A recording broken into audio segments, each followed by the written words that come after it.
Ahí sí se ve mi pantalla. Sí, Josh. Sí, Josh. Sí, adelante. Bueno, primero que nada, buenos días, doctor. Buenos días, compañeros. Buenos El día de días. hoy, nuestro equipo va a presentar lo que es desequilibrio ácido-base.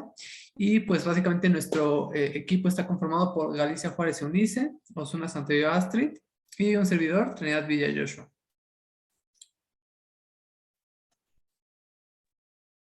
La que sigue, por favor. Bueno, para empezar a hablar acerca del desequilibrio ácido-base, es importante mencionar algunos conceptos generales, nada más como para recordar pues todas estas cosas que ya sabemos. Entonces, pues bueno, vamos a empezar por el pH. Bueno, en la siguiente diapositiva les puse como las fórmulas más importantes, pero bueno, ahorita se las enseñamos. Entonces, bueno, el pH vamos a tener que es el logaritmo negativo de la concentración de los hidrogeniones en una muestra. Este pH, pues básicamente es el indicador de la acidosis o de la alcalosis. Y la fórmula, bueno, como ya les he mencionado, está en la siguiente, pero es básicamente 6.1 más logaritmo del HCO3, y eso se divide entre PCO2 por 0.03, que es la fórmula que se conoce como la de Henderson-Hasselbalch. Después vamos a tener que el PCO2 pues es la presión parcial de lo que va a ser el dióxido de carbono en la fase gaseosa en el equilibrio con la sangre. El HCO3 pues es la concentración del carbonato de hidrógeno que se va a encontrar en el plasma. En cuanto a los iones fuertes, vamos a tener que estos son aquellos que se van a encontrar disociados en una solución, como lo va a ser el sodio, el potasio, el cloro y el lactato. Y esta disociación se va a referir a este proceso en el cual compuestos que son muy complejos se van a separar en moléculas más chiquitas, y por lo regular, pues esto suele ser reversible. La diferencia de estos iones fuertes va a ser el balance de la carga neta, y también pues va a tener su fórmula, y pues va a cuantificar los iones que no son medidos. Y bueno, los valores igual se los puse en una tablita más adelante, pero pues el valor de este va del 40 a 42 miliequivalentes sobre litro. En cuanto a los ácidos débiles, pues vamos a encontrar que estos van a estar disueltos en una solución que por lo regular, perdón, esta solución van a ser albúminas o fosfatos. También vamos a tener otro que es el exceso de la base estándar, que esta es una concentración de la base en la sangre total, que va a ser valorable con un ácido o una base fuerte, con un pH de 7.4.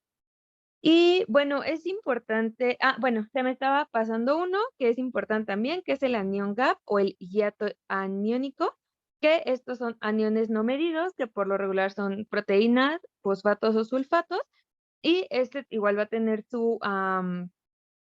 su fórmula, que es la diferencia entre lo que va a ser el sodio, que es el principal catión, y aniones medidos, que va a ser el cloro, que se va a sumar con el HCO3. Y en cuanto al pK, pues es una medida de acidez que se va a calcular por el logaritmo negativo de la constante de la disociación K. Y bueno, a lo que que les iba a mencionar, por lo regular, muchas veces se confunde los términos de acidemia y acidosis, así como el de alcalemia y alcalosis. La que sigue, Josh.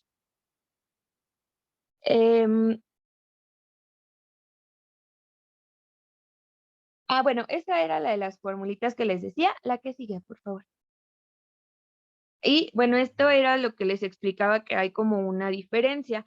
La acidosis y la alcalosis como tal son trastornos fisiopatológicos que van a involucrar este cambio en el equilibrio de ácidos y bases, en donde pues vamos a tener que el pH está alterado, y en acidosis, pues sabemos que hay una disminución y en alcalosis hay un aumento de este pH.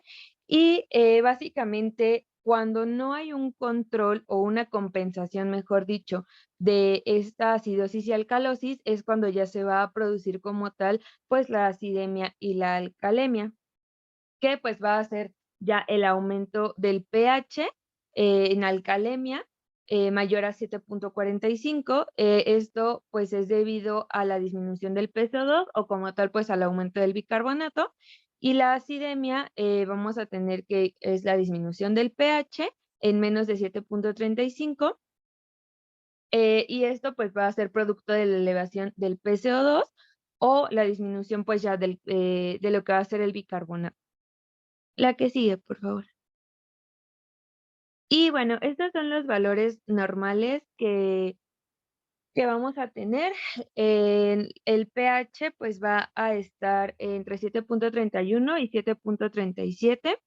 El PaCO2 pues va a ser en 42 a 50 milímetros de mercurio. El HCO3 va a ser de 23 a 27 miliequivalentes sobre litro. Los excesos de base estándar va a ser de +2 sobre -6 miliequivalentes sobre litro y el anion gap es de 8 a 12 miliequivalentes sobre litro. Y bueno, ahí abajo les puse otra vez la formulita para sacar ese anion gap. La que sigue, por favor.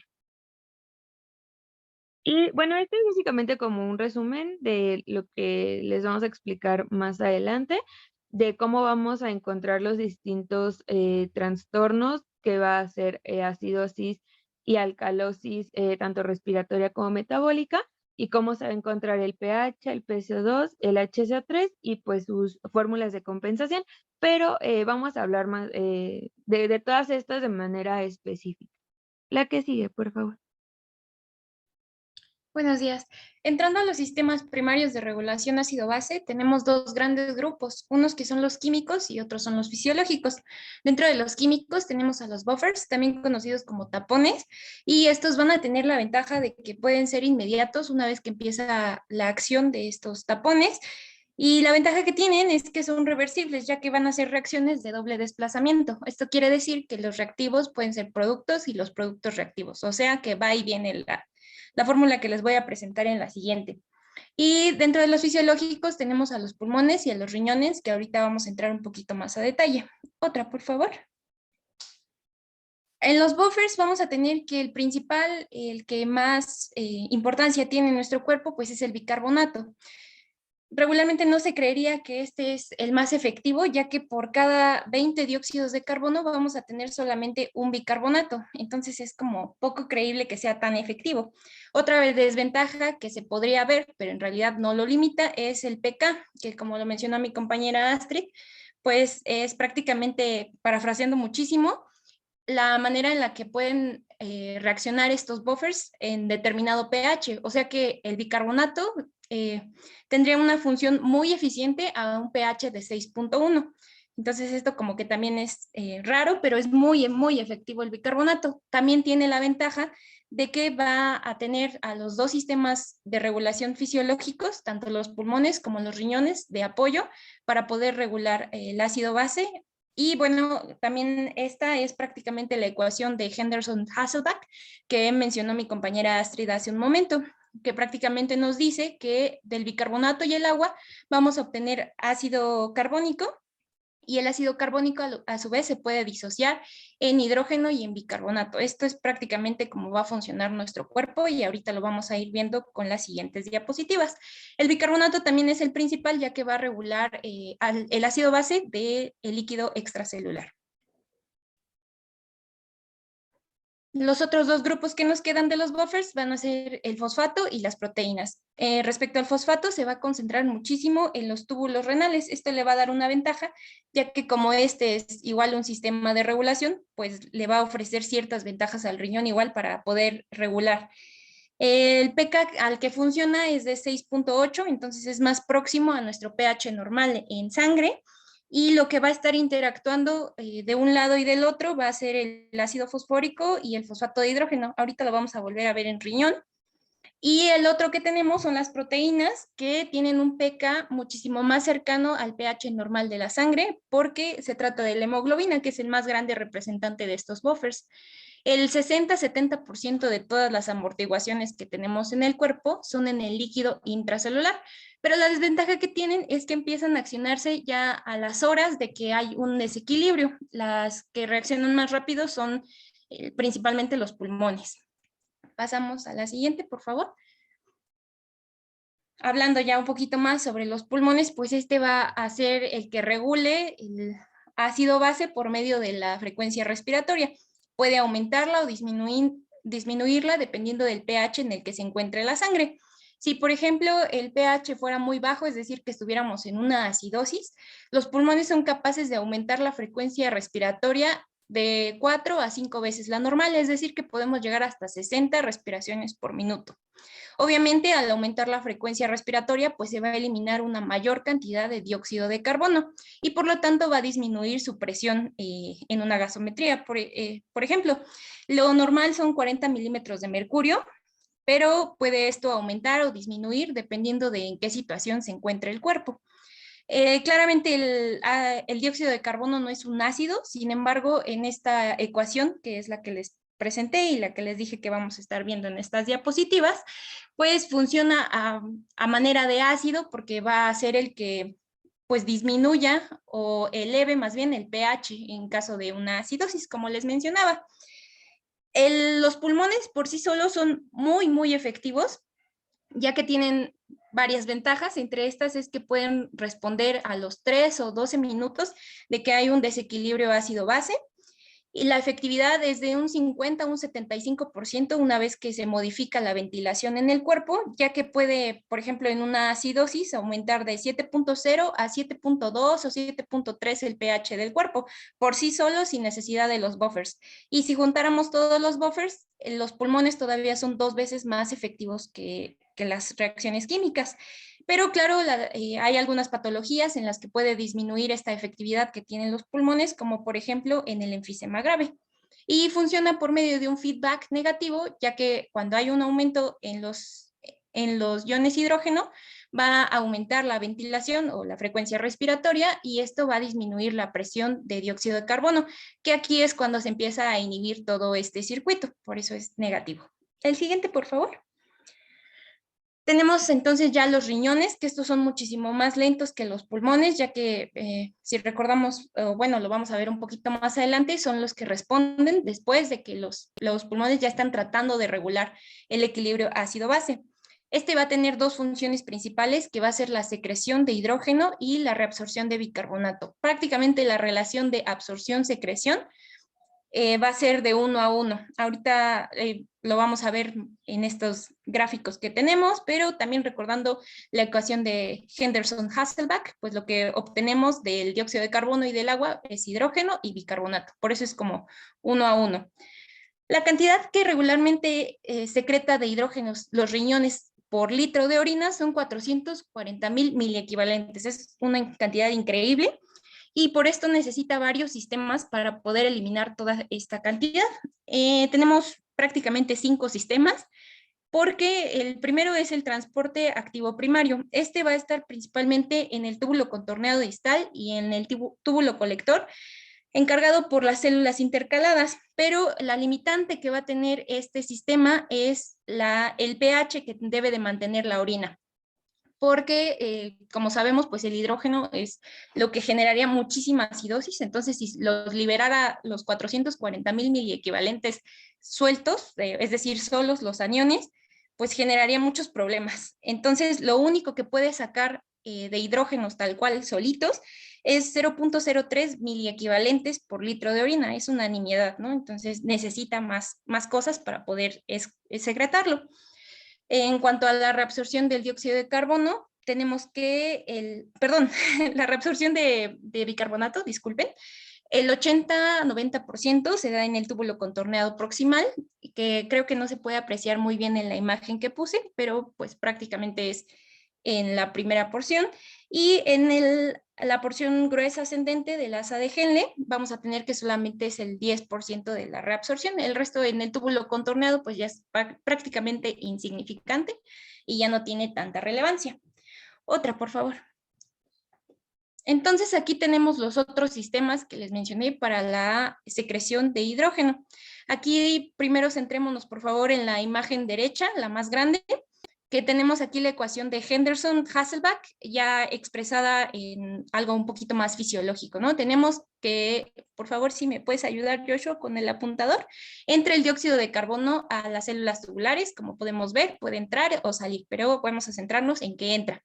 Este va a interactuar con agua y por medio de la anhidrasa carbónica se va a formar el ácido carbónico, que es la partecita de arriba. Ajá, exacto. Y después vamos a tener que este a su vez, como ya les había mencionado, se disocia en bicarbonato e hidrógeno. De aquí la relación 1 a 1.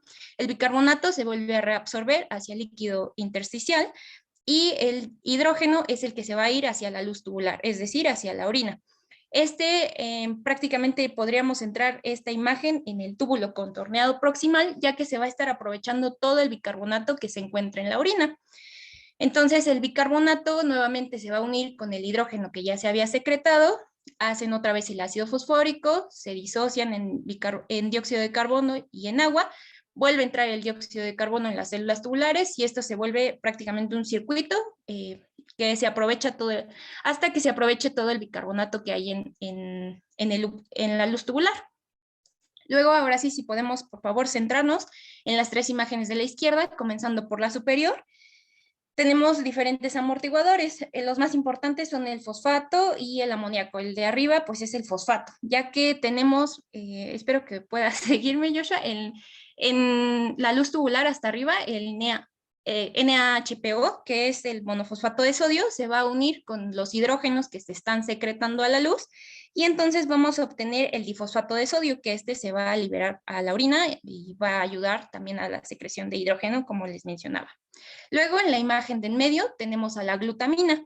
Esta glutamina se va a encontrar, o bueno, este proceso se va a dar principalmente en el túbulo contorneado proximal. La glutamina entra a las células y de aquí se obtienen dos moléculas de bicarbonato y dos de amonio. Este amonio va a salir de la célula, se va a ir a la luz tubular y ya pues se puede excretar sin problema por la orina.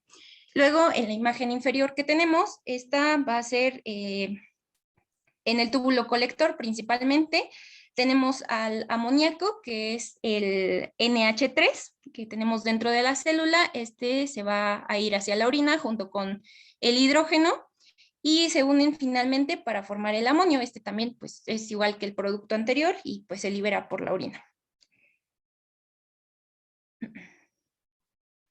Los factores que influyen tanto en el aumento o en la disminución de la secreción, reabsorción de hidrógeno y bicarbonato respectivamente, puede ser la presión de dióxido de carbono, que se relaciona mucho con los pulmones, el hidrógeno y el bicarbonato por obvias razones, el volumen del líquido extracelular, la angiotensina 2, aldosterona y potasio. Si aumentan o disminuye alguno de estos factores, pues va a repercutir directamente en el riñón.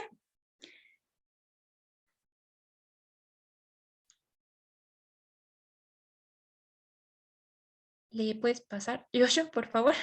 Gracias. Aquí ya tenemos algo que se llama nomograma ácido-base, o también es conocido como diagrama de Davenport. Igual espero que me puedas apoyar, Joshua, con el apuntador. Tenemos aquí en el eje de las X a el pH arterial, ¿no? Este se puede medir sin problema. Luego tenemos en el eje de las Y a la concentración de bicarbonato en sangre. Y todas las líneas curvadas que podemos encontrar en todo el diagrama, eso es la presión de dióxido de carbono. Entonces, la presión de dióxido de carbono en este gráfico va de 10 a 120. La concentración de bicarbonato va de 0 a 60. En el eje de las Y, recordamos. Y el pH de la sangre tenemos en el eje de las X, que va de 7.0 a 7.8. Entonces, por favor, Joshua, del 7.35, que pues es algo que no tiene numerito, pero en el eje de las X, ajá, exacto, donde está el normal, tenemos que el pH normal de la sangre es de 7.35 a 7.45. Si nos vamos hacia arriba, de esas dos líneas, pues ahí tenemos todo lo que correspondería a lo normal en cuanto a pH. Después, la concentración de bicarbonato en el eje de las Y's, si lo intersectamos con el pH arterial, entonces obtenemos esos 4 cuadritos que marca como normal, ¿no? Que está apuntando ahí Joshua. Y bueno, esto es como lo normal que encontraríamos, ¿no? Todo lo que se encuentre a la izquierda de este diagrama van a ser las acidosis, tanto respiratorias como metabólicas, como podemos ver en el diagrama. Y todo lo que se encuentre a la derecha de lo normal van a ser las alcalosis, igualmente metabólicas y respiratorias.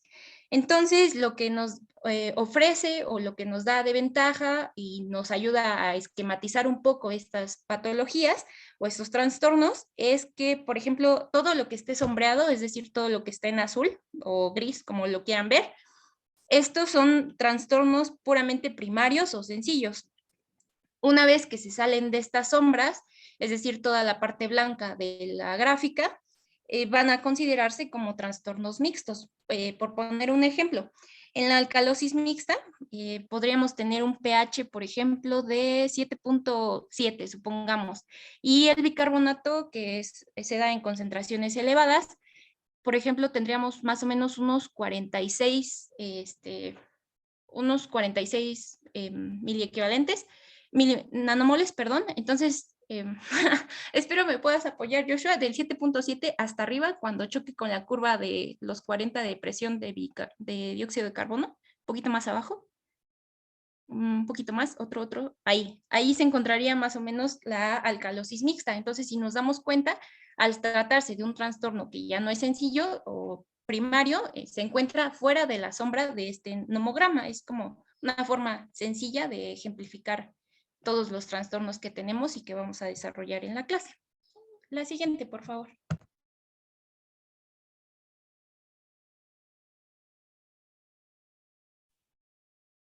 Ok, entonces ahora pasando propiamente con los trastornos, vamos a empezar con lo que es la acidosis metabólica.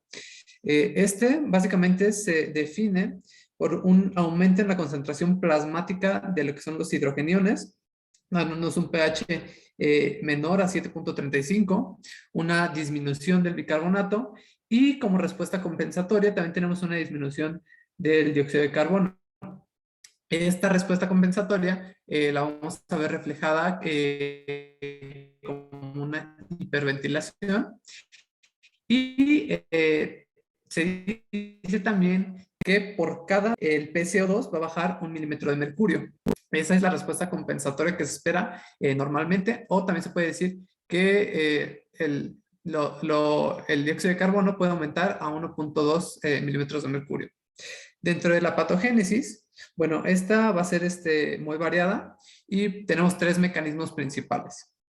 En cuanto al primero, tenemos incremento en la generación de ácidos, por ejemplo, en una cetoacidosis diabética o en una acidosis láctica o en un aporte exógeno, ya sea por alguna intoxicación, como por ejemplo puede ser por el metanol, que esto viene contenido en varios productos como lo que es el anticongelante, disolventes o gasolina.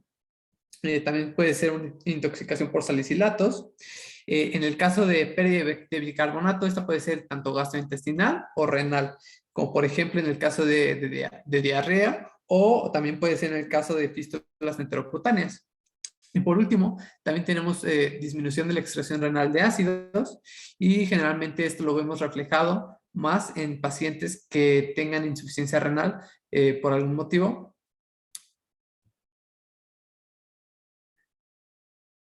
Ahora, como ya se los mencioné, en una acidosis metabólica existe una respuesta compensatoria, es decir, que el CO2 baja al igual que el bicarbonato.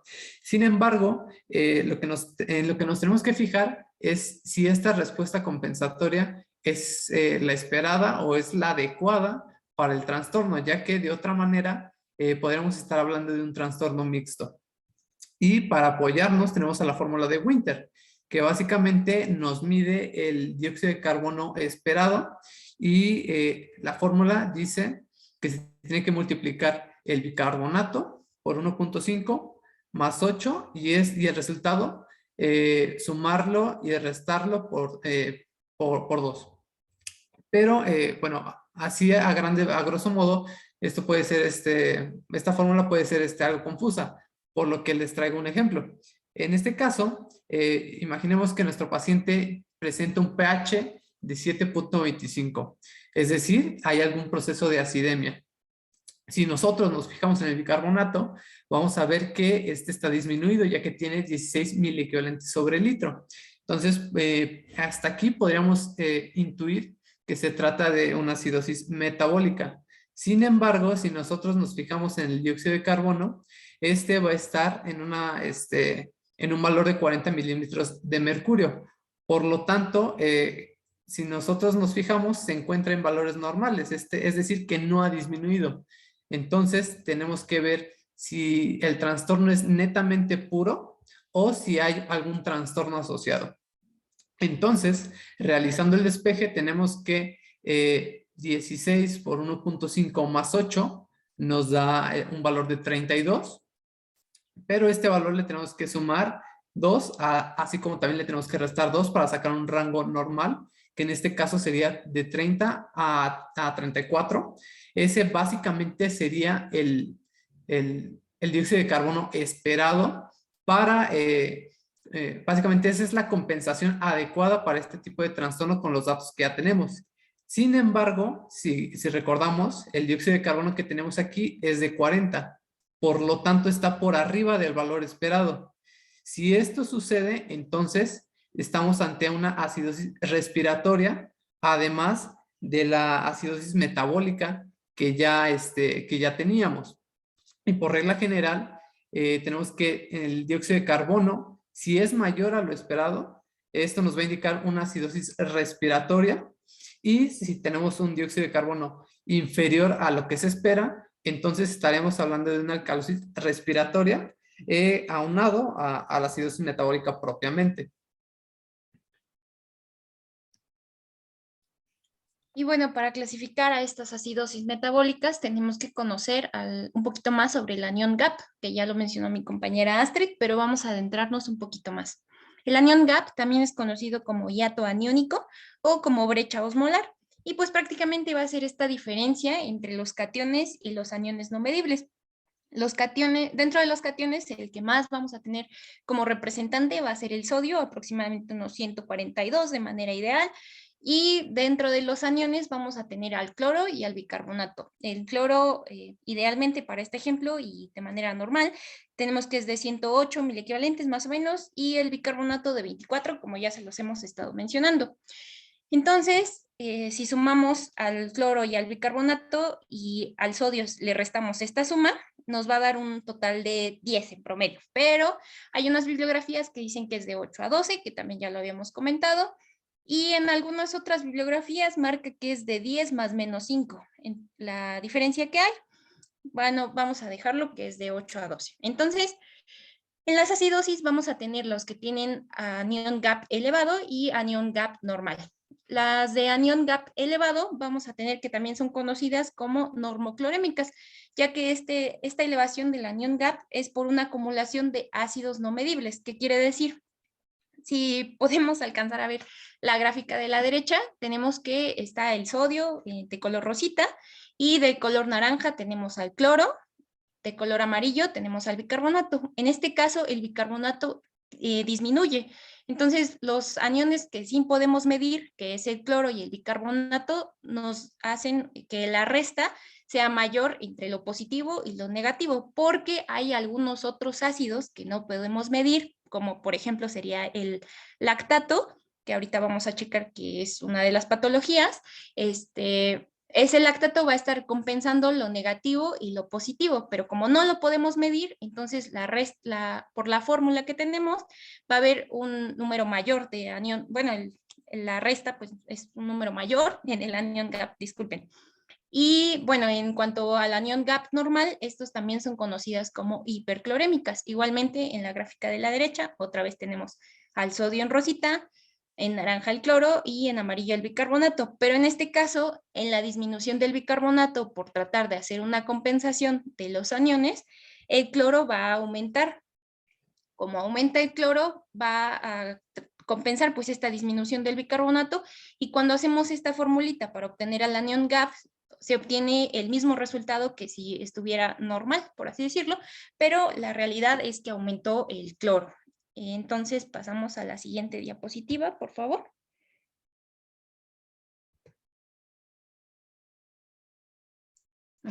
Entonces tenemos la acidosis metabólica con anión GAP elevado.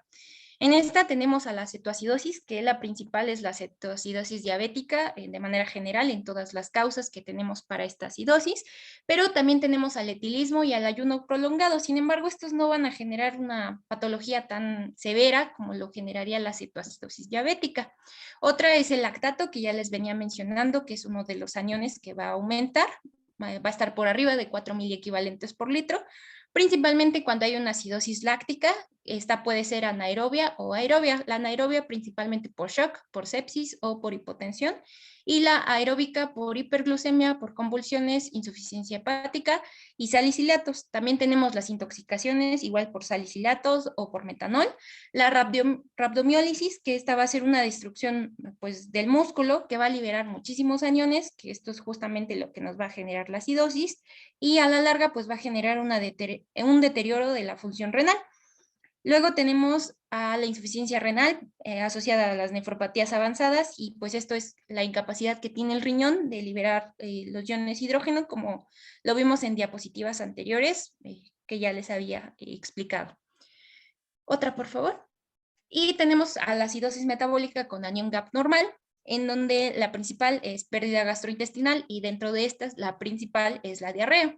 Pero también tenemos las fístulas intestinales, que hay una pérdida impresionante de bicarbonato en estas patologías.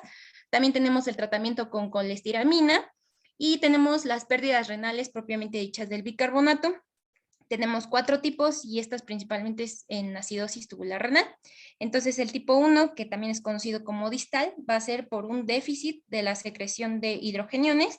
El tipo 2, que también es conocido como proximal, va a ser por un déficit en la reabsorción de bicarbonato. Si recuerdan, esta es la zona en donde más se reabsorbe. La mixta o tipo 3 es una combinación de la 1 y de la 2, y la hiperpotasémica, que es la que más se da de este tipo, o tipo 4, es cuando hay un déficit en la excreción de potasio, y bueno, está asociado principalmente a nefropatía intersticial y nefropatías diabéticas. También tenemos aumento de cloro, como por ejemplo en la alimentación parenteral, un aumento en el ácido clorhídrico, y tenemos otras causas como la enfermedad de Addison, el uso de diuréticos o anfotericina B, entre otras muchas causas.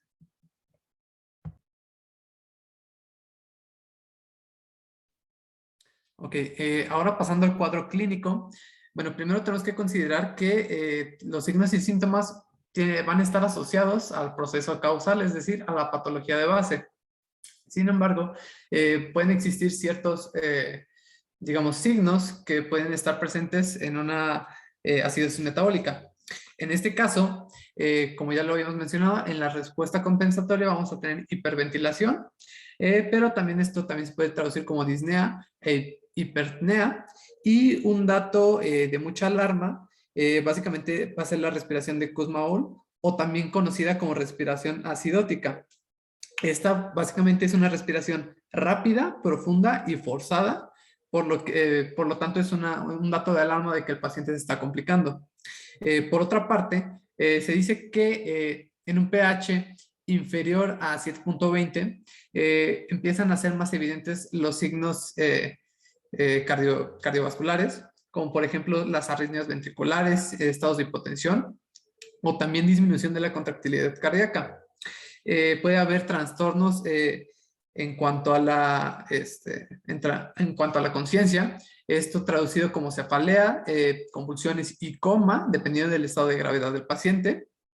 Y por otra parte, se dice que en las formas crónicas de una acidosis metabólica, el paciente puede cursar con retraso de crecimiento, raquitismo y osteomalacia y osteoporosis. ¿Y esto por qué?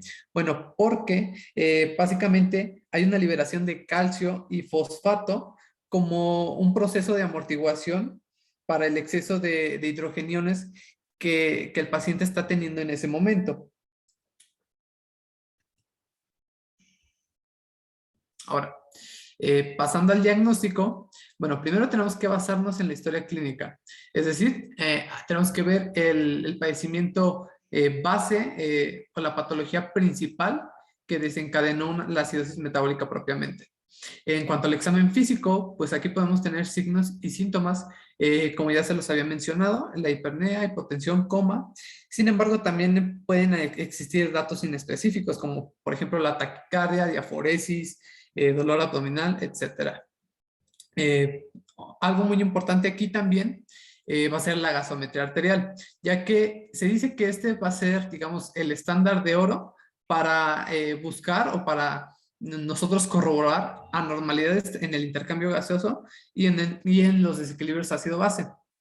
Y en cuanto a los exámenes complementarios, bueno, aquí pues básicamente nos basamos de un raciocinio clínico anterior, es decir, en base a la patología que tenga el paciente van a ser los exámenes de laboratorio que yo voy a pedir para valorar la condición de este. Por ejemplo, glucosa en cuanto a un paciente diabético que hace cetoacidosis diabética, ionograma, creatinina, en caso de que un paciente tenga comprometida la función renal, hemograma, la CPK en caso de que nosotros sospechemos de algún padecimiento a nivel de los músculos, y también la orina con sedimento para, pues básicamente evaluar si hay algún proceso de intoxicación o alguna patología que esté dándonos como resultado una insuficiencia renal. Por otra parte, también dentro de los estudios de gabinete, es importante considerar radiografía de tórax, una ecografía, ya sea para visualizar las cavidades cardíacas o para visualizar los riñones, y un electrocardiograma en casos de que se estén perdiendo iones importantes, como en este caso lo podrían ser el potasio o también podría ser el sodio. Ok, en cuanto al tratamiento, como se los vuelvo a repetir, tenemos que ver la patología de base y en este caso tratar esta patología que desencadenó la acidosis. Se dice que en casos de acidemias graves, lo que tenemos que hacer o lo que tenemos que procurar es elevar un pH hasta 7.20, perdón, y un bicarbonato que llegue hasta 15 miliequivalentes sobre litro. Y para esto es importante tomar la medida del déficit de bicarbonato. Y esto se hace con la siguiente fórmula. Es decir, es 0.6 por el peso corporal por el bicarbonato deseado menos el bicarbonato medido. Con base a esto, nosotros podemos ver cuánto bicarbonato hace falta pasarle al paciente, y lo que se recomienda es hacer la reposición de la mitad del déficit en las 12 horas. Por otra parte, como ya se los mencioné, tenemos que tratar al paciente con bicarbonato si está grave. Y se dispone básicamente de bicarbonato a 1M o a 1 molar, es decir, en esta presentación cada mililitro de esta presentación va a equivaler a 1 miliequivalente de bicarbonato. Y también tenemos otra presentación que es bicarbonato sódico a 1/6 molar, que lo que representa es que 6 mililitros de bicarbonato básicamente equivale a 1 miliequivalente de bicarbonato. Esto solamente va a estar indicado en aquellas acidosis con un anion gap normal, ya que pues estas básicamente son trastornos por pérdida de bicarbonato, por lo cual es necesario la reposición. Por otra parte, tenemos indicaciones más específicas en cuanto al uso de este medicamento, y en este caso, pues básicamente tenemos acidosis extrema con riesgo vital, es decir, si un paciente está complicado y tiene un pH inferior a 7, o si tiene un bicarbonato menor a 5 milimoles sobre litro. En acidosis con una compensación respiratoria insuficiente. Y por último también, si el paciente está cursando con hiperpotasemia severa, más la acidosis que ya padece. Ok. Ahora, pasando al siguiente trastorno, ahora tenemos a la alcalosis metabólica. Se define por un pH mayor a 7.45 y en este caso vamos a tener un aumento del bicarbonato plasmático por encima de los 20 miliequivalentes sobre el litro.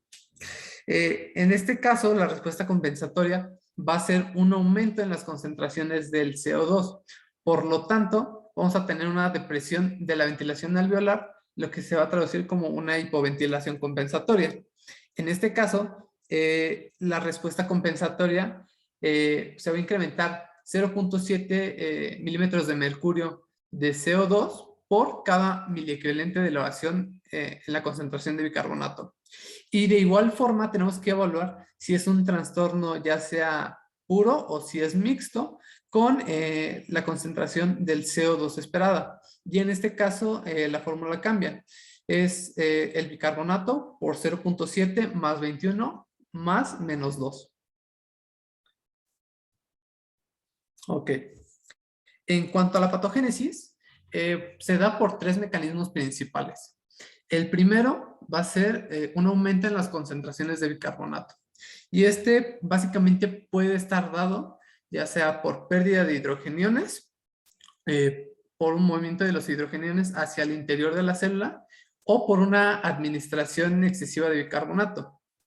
En el segundo mecanismo tenemos una disminución en la excreción renal del bicarbonato. Esto ya sea por una disminución en la excreción renal o por una inadecuada reabsorción.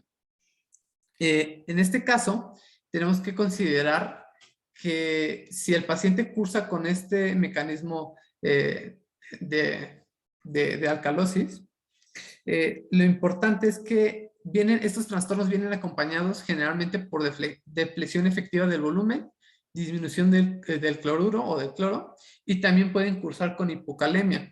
Esto es muy importante ya que en la mayoría de las alcalosis metabólicas, esto es lo más común que nos podemos encontrar.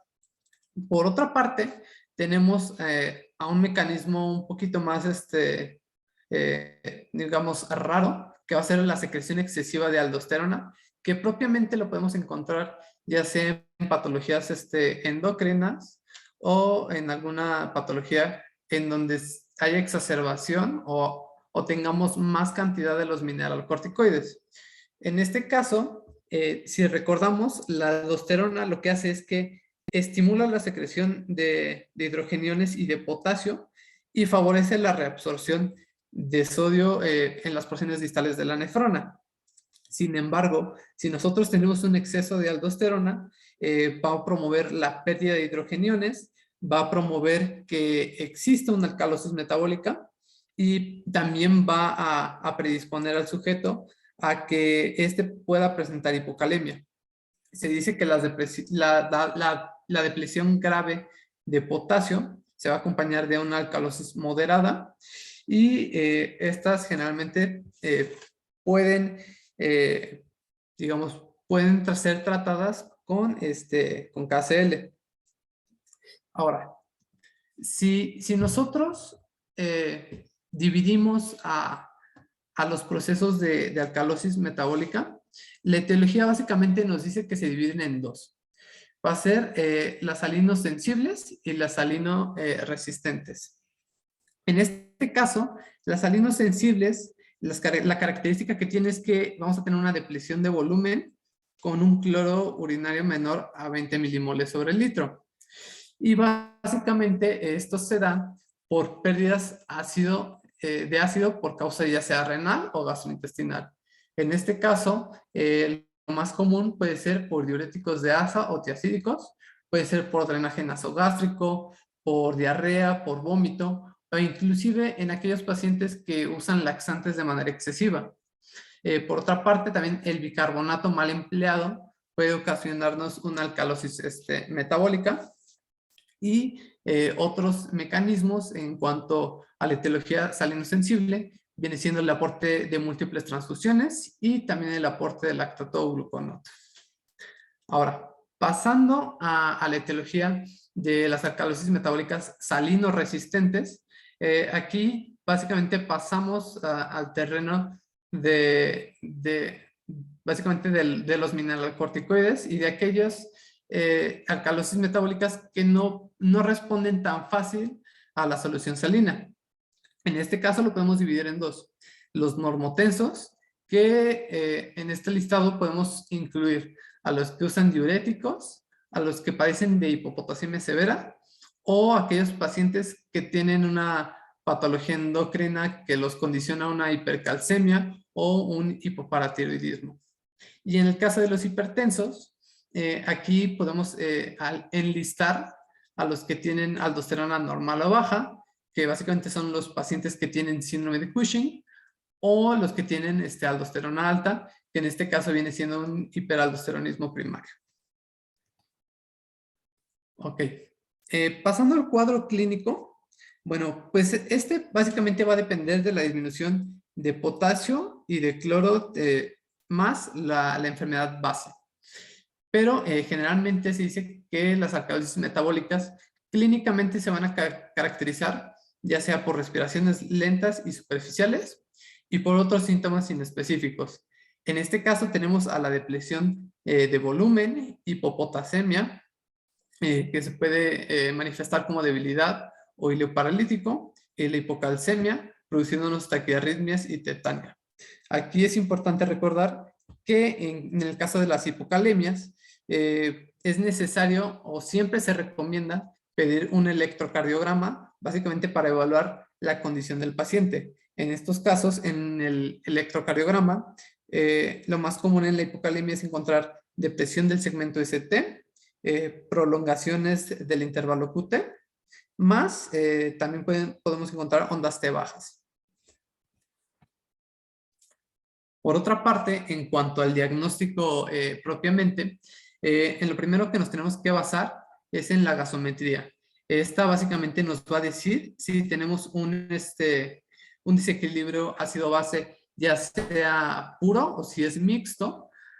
Por otra parte, tenemos que evaluar de acuerdo a la patología de base, es decir, podemos pedir exámenes de urea, iones, sobre todo potasio y cloro, glucosa, sedimento de orina. En cuanto a gabinete, radiografía de tórax y un electrocardiograma en el caso de una hipocalemia, como ya se les había mencionado. En estos casos también algo muy importante es evaluar el cloro urinario, ya que este nos dice si la alcalosis metabólica es salino sensible o, por el contrario, es salino resistente. En cuanto a las salinas sensibles, pues básicamente es un cloro urinario menor a 10 milicovalentes sobre litro y pues vienen siendo por pérdidas gástricas, empleo de diuréticos o pérdidas fecales. Y si es salino resistente, el cloro urinario va a estar por arriba de los 20 milicovalentes sobre litro y puede ser aldosteronismo primario, síndrome de Cushing o en determinados casos síndrome de Bartter. En cuanto al tratamiento, lo primero que tenemos que identificar es la causa que desencadenó la alcalosis metabólica. Si nosotros identificamos esa causa, es más simple solucionar el trastorno metabólico que está ocurriendo en ese momento. En las formas que son salinosensibles, aquí lo que podemos usar es suero salino al 0.9%. Y esto se da porque si nosotros damos al paciente esta solución, lo que vamos a hacer es vamos a aportar cloro en forma de suero salino hasta expandir el espacio extracelular. Y en cuanto a la hipopotasemia, esto lo podemos reponer, ya sea con cloruro de potasio, ya sea vía intravenoso o vía oral. Y en cuanto a las formas salino resistentes, aquí pues básicamente se recurre al uso o al empleo de la acetazolamida. Es decir, por ejemplo, si nosotros tenemos un paciente que está usando diuréticos y que también tiene antecedentes de edema, le quitamos ese diurético y lo reemplazamos por la acetazolamida, ya que este diurético lo que hace es que va excretando o nos ayuda a la pérdida del bicarbonato. En otros casos, también puede estar indicada la administración de cloruro de HCl o de la diálisis. En el caso del ácido clorhídrico, se dice que el empleo de este, pues básicamente se hace muy pocas veces. Es raro el paciente que lo necesita. Generalmente se recurre en pacientes muy graves que están en una sala de cuidados intensivos, y lo que se recomienda para usar el ácido clorhídrico son 150 miliequivalentes en 1 litro de agua destilada o de suero salido. Esto va a ser infundido por un catéter central, pero repito, este empleo básicamente es muy raro y no se suele emplear siempre. Por otra parte, tenemos al hiperaldosteronismo. En este caso, este padecimiento va a ser salino-resistente. Por lo tanto, lo primero que tenemos que hacer en este caso sería un tratamiento quirúrgico, es decir, tratar la patología de base. Y en caso de que la cirugía no pueda ser llevada a cabo, lo que tenemos que usar van a ser diuréticos ahorradores de potasio, que en este caso los ejemplos más representativos son la espironolactona y la amilorida.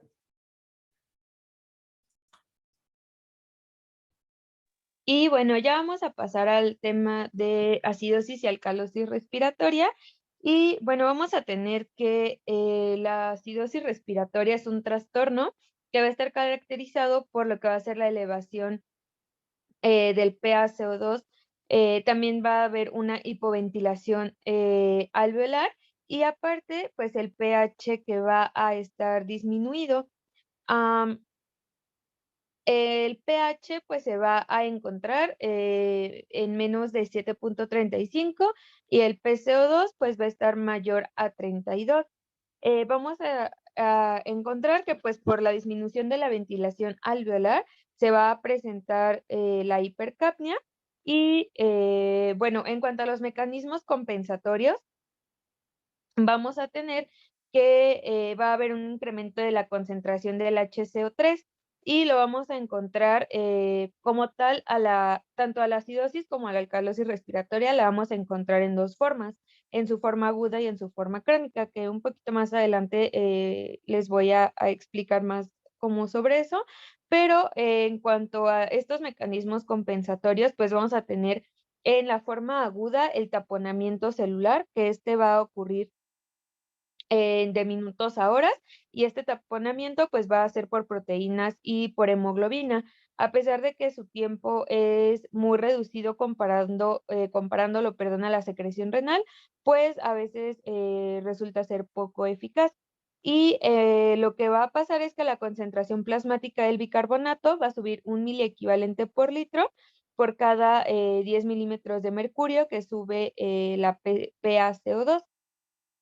Y en cuanto a la secreción renal, vamos a tener que pues va a ser en la forma crónica de 3 a 5 miliequivalentes por litro cada 10 milímetros de mercurio que sube el PaCO2. Y bueno, como les mencionaba, va a tomar más tiempo, va a ir de 3 hasta 5 días y esto va a hacer la estimulación de la secreción renal de H y con esto pues se va a dar un aumento en lo que va a ser la reabsorción renal de lo que va a ser el bicarbonato. La que sigue, por favor.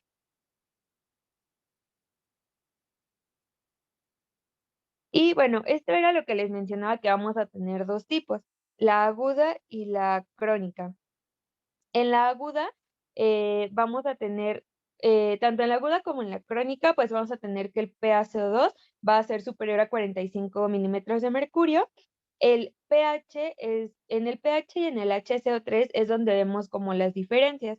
El pH en la aguda va a ser menor a 7.35 y en la crónica lo vamos a encontrar normal o que la disminución es muy, muy ligera, o sea, no se va a ver tan marcada como en la aguda. Y en el HCO3, en la aguda va a haber un ligero incremento, mientras que en la crónica se va a ver que va a ser mayor a 30 miliequivalentes sobre litro. Entonces, estos dos parámetros es como lo que nos haría la diferencia entre una y otra. La que sigue, por favor. Y bueno, en cuanto a las causas, tenemos muchas que las vamos a dividir como en 4 grupos principales, que va a ser la depresión del centro respiratorio, las enfermedades del aparato respiratorio, las enfermedades neuromusculares y de la pared torácica, y cuando hay una ventilación mecánica insuficiente. Ya a su vez, pues de estas se derivan pues todas las que estamos viendo en la tablita. Eh, en la literatura, pues yo encontré que la más frecuente era cuando tenían una crisis asmática. La que sigue, por favor. Y bueno, este es como un diagrama en general de lo que va a ser la fisiopatología. En el diagrama se ve básicamente lo que sería lo normal. Vamos a tener que las células, mediante métodos endógenos, pues van a producir lo que es el CO2, este va a pasar a los capilares, en los capilares pues se van a unir a las moléculas de agua con la anhidrasa carbónica, que era lo que ya nos había explicado un poquito esta Eunice, que se forma el ácido carbónico. Este ácido pues se va a disociar en lo que va a ser hidrógeno y el HCO3 y se va a unir a los amortiguadores intracelulares. Los eritrocitos van a seguir su camino a los pulmones, van a pasar por los capilares pulmonares y aquí la hidroxihemoglobina se va a disociar y la hemoglobina pues se va a unir con el oxígeno y va a pasar a la circulación sistémica. El hidrógeno de la anhidrasa carbónica se va a unir al HCO3 y va a formar ácido carbónico, el cual pues se va a disociar en hidrógeno y en CO2 y van a ser expulsados del cuerpo en pues todo en lo que va a ser la respiración. Entonces, esta acidosis respiratoria se va a ver cuando alguno de cualquiera de estos pasos se va a ver interrumpido. El más común es cuando hay un problema en lo que va a ser la excreción, perdón, del CO2 y pues este problema se va a ver debido a cualquiera de las causas que venían en la tablita que les mencioné. La que sigue, por favor. Y bueno, en cuanto al cuadro clínico, igual lo vamos a encontrar. Hay cosas que son distintas entre la aguda y la crónica. En ambos casos, pues el cuadro clínico va a estar asociado a lo que va a ser pues la hipercapnia como tal y lo que va a predominar van a ser los síntomas neurológicos. En la aguda, pues vamos a tener cefaleas, confusiones, ansiedad, somnolencia, vasodilatación periférica y convulsiones e incluso pues pueden llegar al coma. En la crónica vamos a tener que es muy raro que sean sintomáticas porque pues toleran bien lo que va a ser la hipercapnia gracias al mecanismo compensador renal que va a mantener el pH en niveles pues aceptables, pero van a llegar a presentar flapping, hipersomnia, disminución del nivel de conciencia, pérdida de la memoria, van a tener muchas alteraciones del sueño, cambios en la personalidad, van a tener trastornos en la marcha, que esto sería como los temblores, la disminución de los reflejos osteotendinosos, van a tener como muchas sacudidas, edemas de papila, hipertensión pulmonar, cor pulmonale y esto pues básicamente en donde más se va a ver es cuando hay una reagudización de lo que va a ser la patología. Entonces, al momento en el que se reagudiza, va a haber un aumento de los niveles habituales de lo que va a ser el PCO2 y entonces es cuando se pueden llegar a ver pues esta sintomatología. Y la que sigue, por favor. Y bueno, cuando tenemos un PCO2 superior a los 60 milímetros de mercurio, vamos a tener como que otro cuadro clínico y esto se conoce como una hipercapnia aguda porque este aumento del PCO2 va a ser de manera muy, muy rápida. Entonces, pues aquí vamos a tener que tienen encefalopatía hipercápnica, náuseas, vómitos, cefaleas, debilidades, confusiones, pérdida de la conciencia y también lo que van a ser convulsiones. Y en cuanto a la respuesta renal, esta pues va a requerir un tiempo más largo para desarrollarse pues de manera suficiente, de manera eficaz y para afectar la concentración sérica de lo que sería el HCO3, es como este tiempo tan largo que tiene que pasar.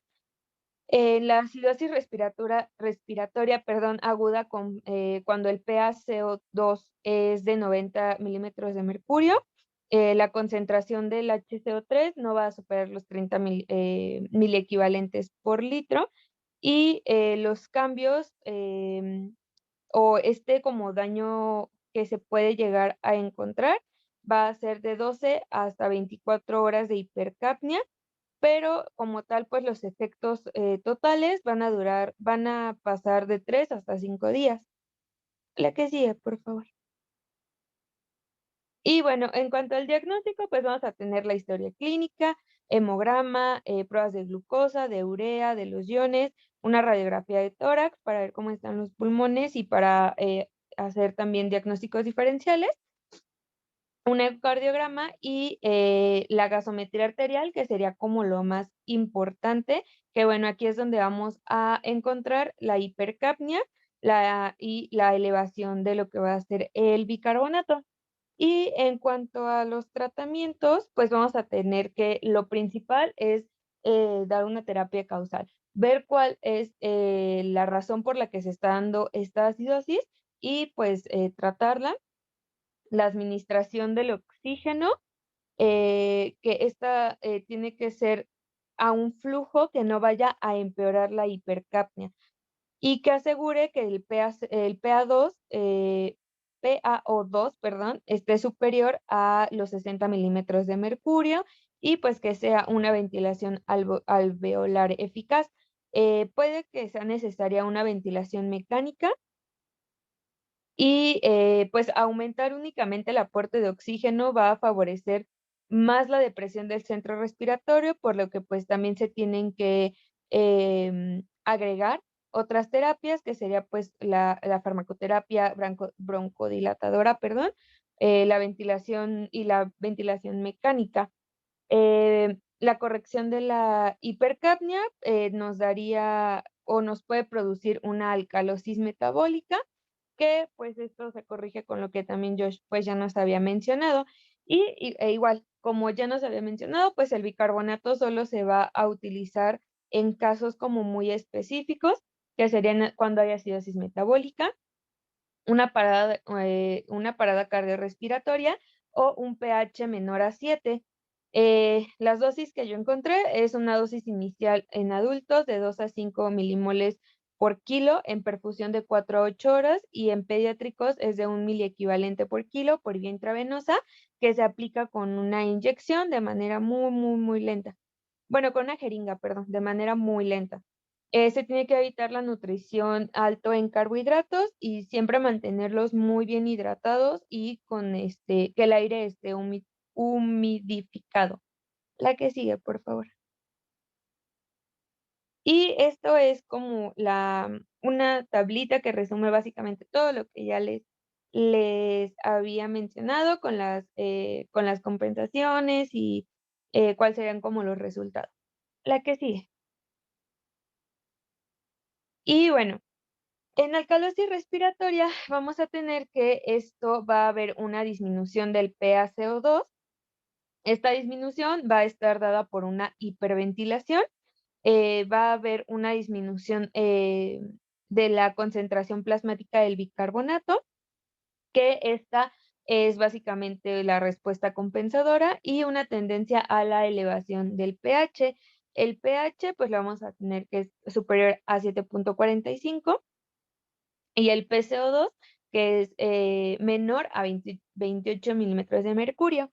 En cuanto a los mecanismos compensatorios, igual, vamos a tener las dos formas, la forma aguda y la forma crónica. La forma aguda, igual, efectiva en pocos minutos, va a ser producida por el paso de hidrogeniones celulares y van a ser igual procedente de los taponamientos intracelulares y la combinación que va a tener después para la formación de CO2 y H2O. En este caso, pues vamos a tener que la compensación va a ser de 2 miliequivalentes por litro cada 10 milímetros de mercurio que descienda el PaCO2. En la forma crónica, igual, disminución por excreción renal. va a provocar el aumento en la excreción del bicarbonato. En este caso, igual va a tardar de 2 a 3 días en estar como, a pesar de que se inicia a las pocas horas, para darse de manera completa, pues va a tardar este tiempo de 2 a 3 días. Y en este caso va a ser de 4 a 5 miliequivalentes por litro cada 10 milímetros de mercurio de descenso de la PaCO2. La que sigue, por favor. Y bueno, en cuanto a las causas, igual vamos a tener que se divide como que en 3 grupos principales que van a ser hipoxemia, estímulo directo del centro respiratorio, que en este caso eh, lo que más se puede llegar a encontrar o el más común en este grupo sería ansiedad y dolor o en el embarazo y la ventilación mecánica excesiva. Otros que no están incluidos es la estimulación de quimiorreceptores periféricos, que esta sería en hipoxemia o hipotensión. Em, También vamos a tener encefalopatías hepáticas, sepsis, insuficiencia cardíaca y estados hipermetabólicos y cuando viven a grandes alturas. La que sigue, por favor. Y bueno, en cuanto a la fisiopatología, pues vamos a tener que en condiciones normales, el organismo va a producir cierta cantidad de ácidos volátiles y no volátiles. El metabolismo de los carbohidratos y de los ácidos grasos van a producir lo que va a ser el CO2, el cual al combinarse con el agua, igual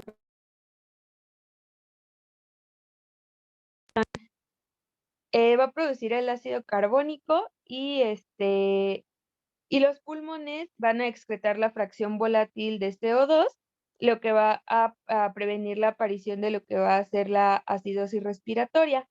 Pero pues todas las alteraciones que aumenten el volumen respiratorio por minuto van a producir o van a ocasionar hipocapnia y alcalosis respiratoria.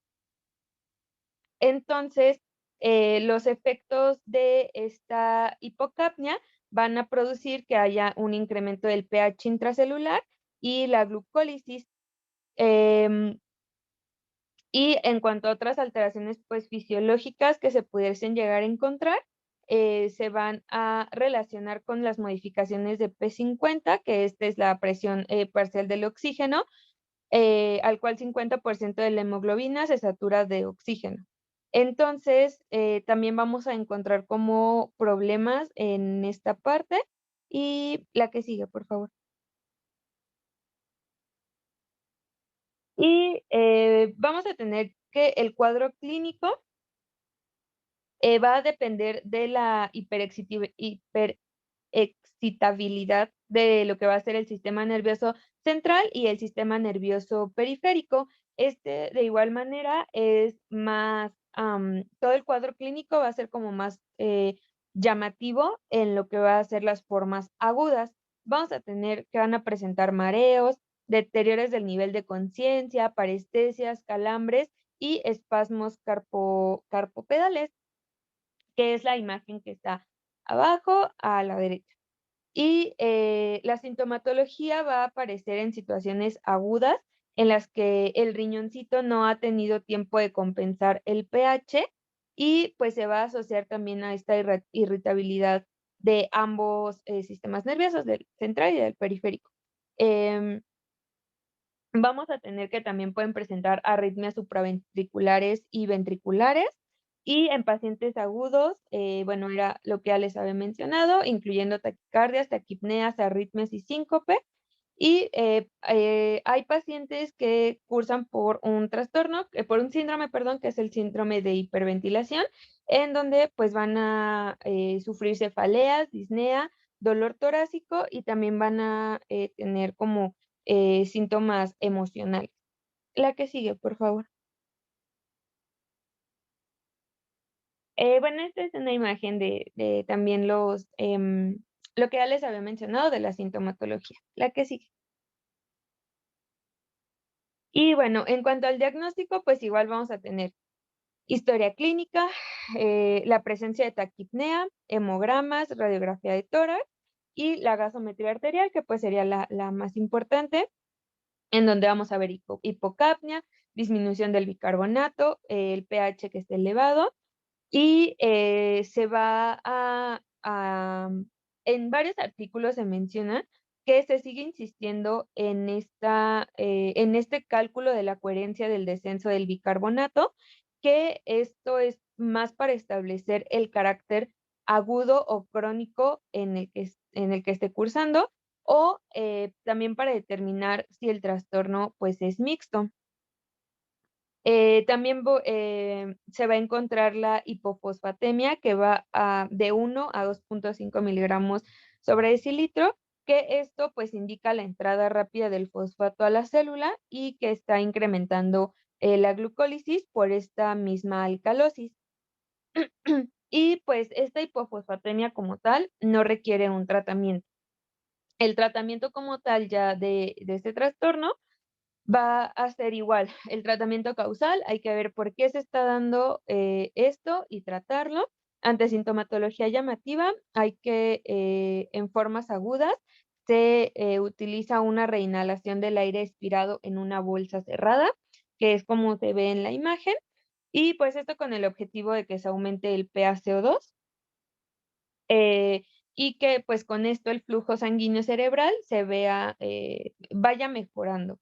Y hay que hacer respirar en esta bolsita y en caso de que fuera necesario, pues dar ansiolíticos. Se tiene que descartar la presencia de otras enfermedades severas, que esto pues ya sería el diagnóstico diferencial, y es importante hacer este diagnóstico para que se le dé pues el tratamiento especializado. No se tienen que usar sustancias que depriman la respiración, ni tampoco no se deben emplear soluciones alcalinizantes porque pues sería peor. La que sigue, por favor. Y bueno, este igual es un diagrama de pues básicamente todo lo que les acabo de mencionar de las compensaciones y los resultados. La que sigue. Y este es como un cuadrito sobre las características tanto de alcalosis y acidosis metabólica como las respiratorias. Es como muy gráfico y siento que nos puede ayudar a ver las diferencias como entre cada uno y sus principales síntomas. La que sigue. Y este pues ya es como más con más escrito y pues ya creo que no se alcanza a ver muy bien, pero pues ya si se meten a la expo, ya le pueden dar zoom y ya se ve mejor. La que sigue, por favor.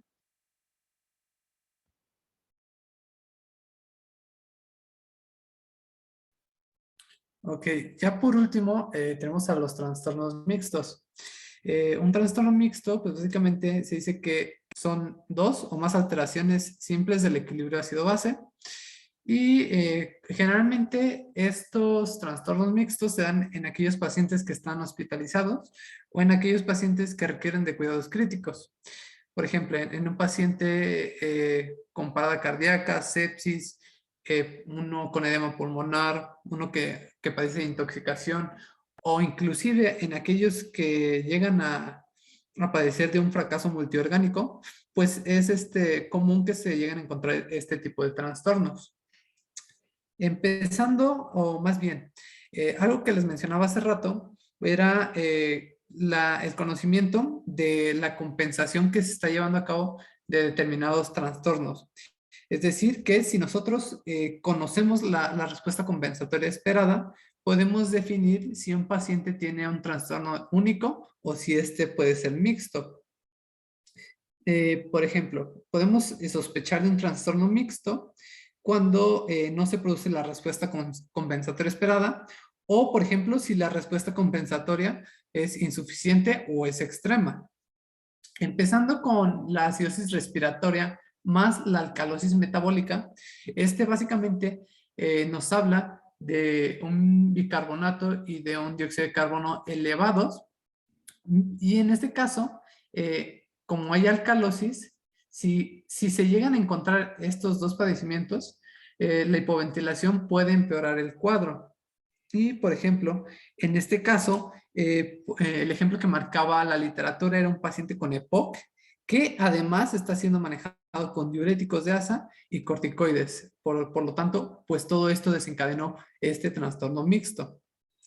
Por otra parte, tenemos a la acidosis metabólica más una alcalosis respiratoria.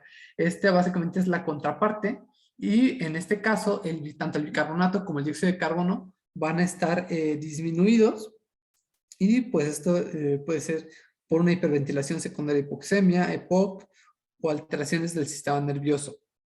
Aquí algo muy importante es que en estos dos primeros trastornos también se conocen como combinaciones contrabalanceadas. Es decir, son disturbios que actúan individualmente desplazando al pH sanguíneo en direcciones opuestas. Por lo tanto, aquí en lo que nos tenemos que fijar es que básicamente el pH final va a reflejar el efecto del trastorno dominante. Es decir, que tenemos que poner mucha atención sobre hacia dónde se dirige o a dónde frecuenta este pH, si disminuye o si se eleva. Por otra parte, tenemos a trastornos mixtos propiamente, que son la alcalosis mixta. En este caso, lo que llegamos a encontrar es un dióxido de carbono bajo o normal y un bicarbonato ya sea elevado o normal. En este caso, tenemos que se impone un desorden sobre el otro, lo cual impide cualquier intento de una compensación del trastorno primario. Por otra parte, y por último, tenemos a la acidosis mixta. En este caso, tenemos dos escenarios. Puede ser que el dióxido de carbono esté alto y tengamos un descenso anormal del bicarbonato, o en su contraparte, que tengamos un bicarbonato inadecuadamente bajo para el aumento de CO2. En este caso, los ejemplos que podemos mencionar puede ser un paro cardíaco, una cetoacidosis diabética, o también puede ser hipopotasemia. Y inclusive también una patología que puede desencadenar un trastorno mixto si no se atiende de manera oportuna, pues básicamente puede ser un proceso diarreico. Y pues eso básicamente sería todo por nuestra parte. No sé si hay alguna duda o comentarios.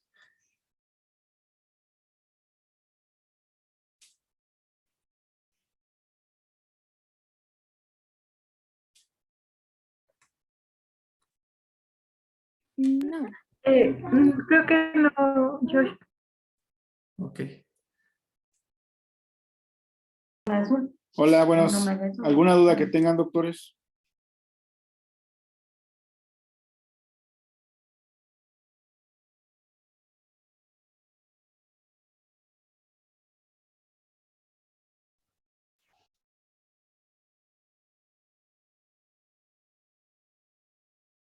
Parece que no.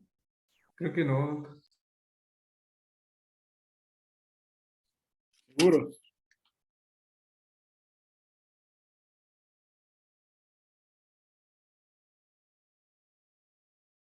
Sí, doc. Digo, fue mucha información, pero creo que todo quedó claro.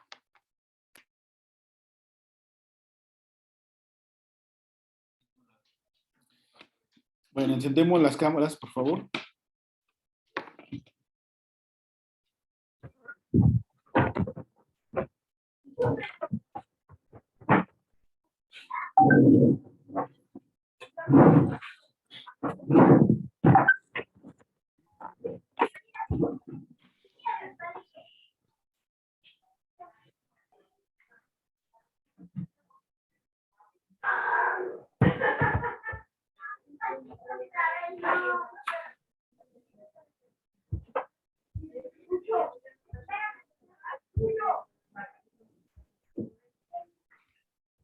De los que faltan sus cámaras, por favor.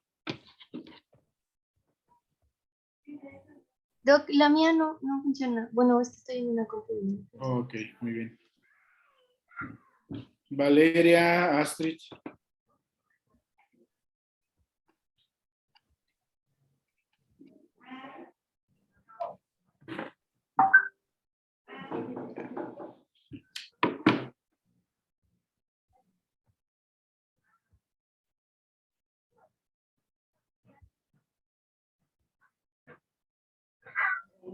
Bueno,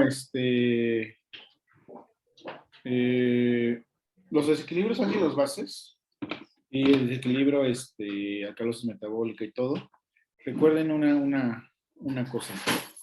Primero, también hay que tratar la causa desencadenante. Si ustedes no tratan la causa desencadenante, sea desequilibrio hidroelectrolítico, sea porque está hiperventilando, sea alguna situación, no lo van a poder compensar, ¿de acuerdo?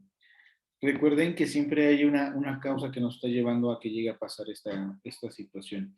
Con lo del anion gap que estaban diciendo, como es de 8 a 12, dependiendo en dónde lo lean, más menos 5 si es algo difícil que lo lleguemos, es un rango muy amplio, pero bueno. La otra circunstancia que les iba a decir, yo creo que lo presentaron bien, sencillo, fue algo de información, pero yo creo que si lo vuelven a dar la repasada se les va a quedar. Estuvo bien, estuvo fluido, imágenes, estuvo bien explicado. Entonces yo creo que realmente muchas cosas que podamos retomar o mencionar, no, más que denle una repasada, yo creo que estuvo bien explicado. Recuerden que todos esos métodos buffer que se llama buffer, que son amortiguadores, en algún momento se pueden llegar a agotar. Por ejemplo, en la situaciones diabética, llega el momento que el bicarbonato se agota. Hay que darle chance al riñón que empiece otra vez a producir.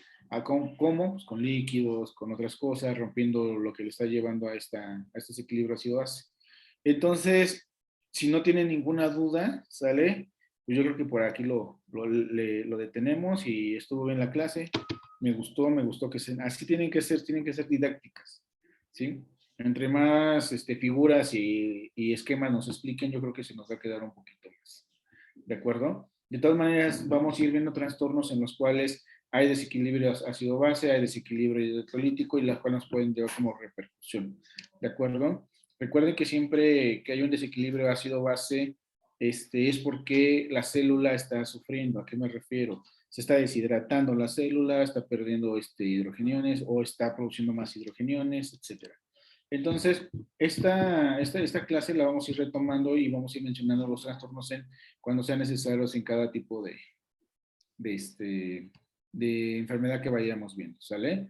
Entonces, mientras apréndanse los cuadritos que les mencionó, las fórmulas las vamos a ir aplicando y pues, cualquier cosa que se les llegue a sugerir que lean, estamos a sus órdenes, ¿sale? ¿De acuerdo? Sí, Bueno, doctor, muchas gracias. Doctora, gracias. pues, si no tienen ninguna duda, nos estamos viendo la próxima clase, ¿de acuerdo? Gracias, doctor. Bueno, Gracias, Gracias. doctor. Gracias, doctor. De manera.